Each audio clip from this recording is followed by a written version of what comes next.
Hello boys and girls, this is Mrs. Ott and we're going to talk about our next lesson. So our next lesson is based on an American artist.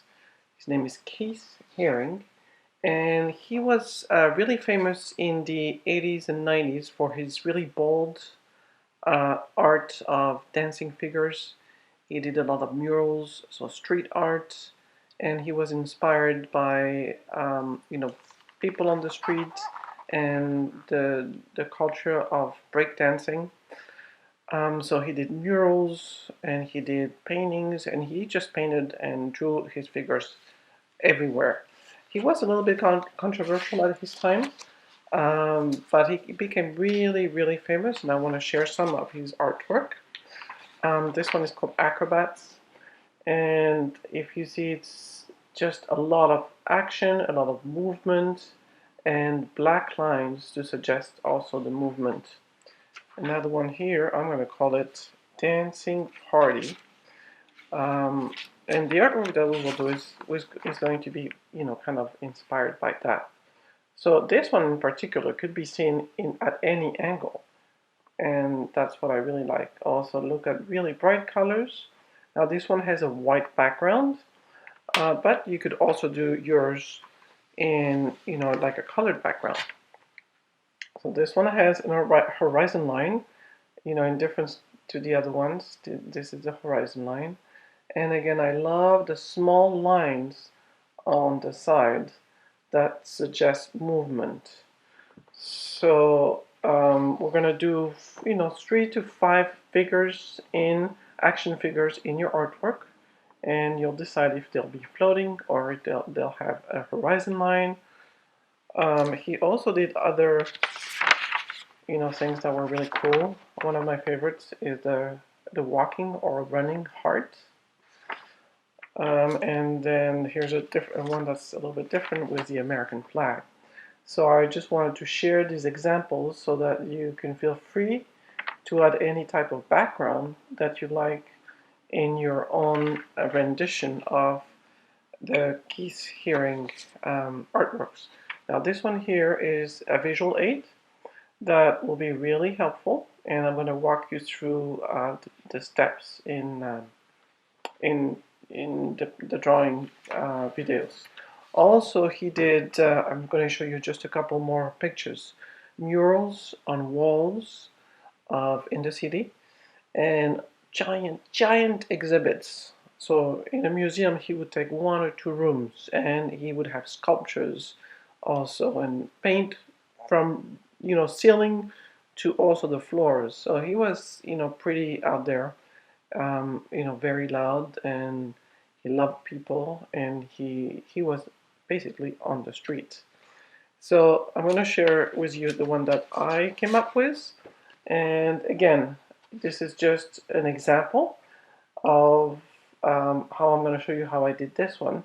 And I want you to think about something that is meaningful to you.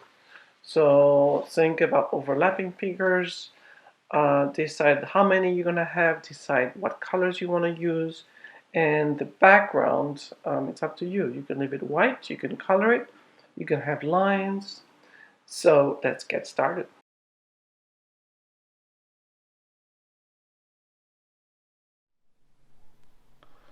So before we start our artwork, I'd like us to practice a little bit, just drawing different types of movements for our action figures. So I will also give you a handout, but it's a good idea to just practice. So here is my head, and I do not close it completely.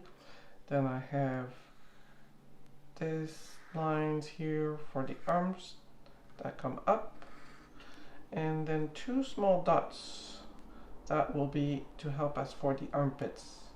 Now a line that goes down and down.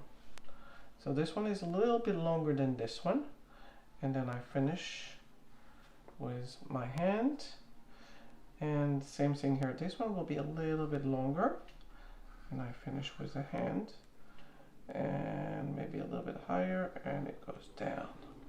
Now right here, I'm going to go out give a little bit of motion, and down, and down. And then on the other side, this one goes down, and up, down. Here's the foot. This one is supposed to be a little bit higher. There.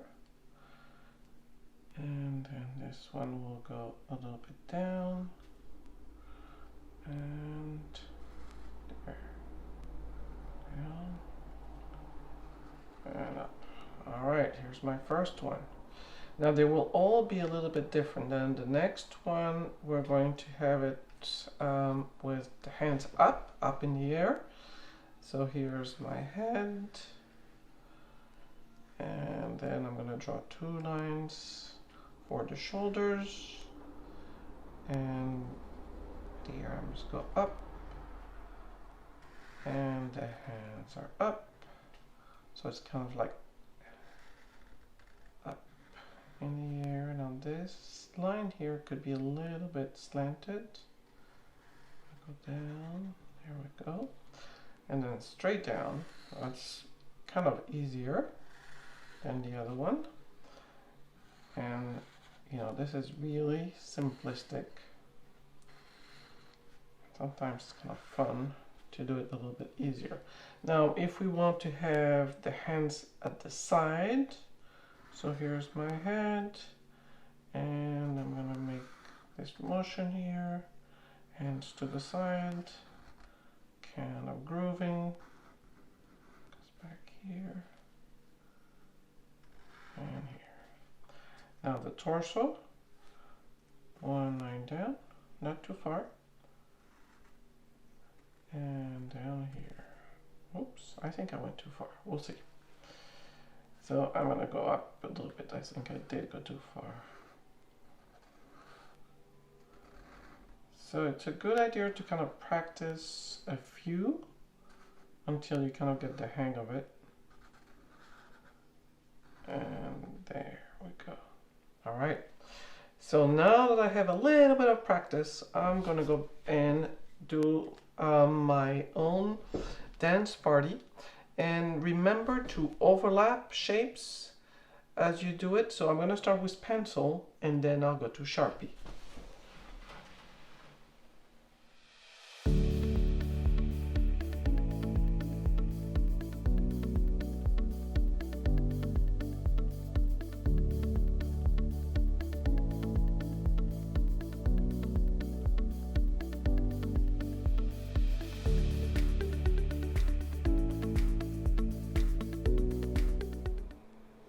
So when I am done with my pencil drawing, I will select some colors. So use bright and bold colors. And I really advise you to test your colors before you start. So make sure that they work well. You know, markers sometimes dry out. And I like to use 2 colors per figure. So a lighter one and a darker one for kind of an outline or shadow. So I'm going to use a light one and a darker one for the outline. So I want to have everything kind of ready to go and making sure that they work, because it's really frustrating when you're coloring and then suddenly your marker dries out. So you want to make sure they're all good to go. So I'm going to start with the figures and their outline in, you know, like a bold, darker color. And the black line, bold black line, we will put a little bit later. And I will also add details to the background to make my figures pop. So just graphic lines. And my action figures will be solid. But in the background, you can add all kinds of lines to kind of to say that there's movement. So I'll show you the way I do it.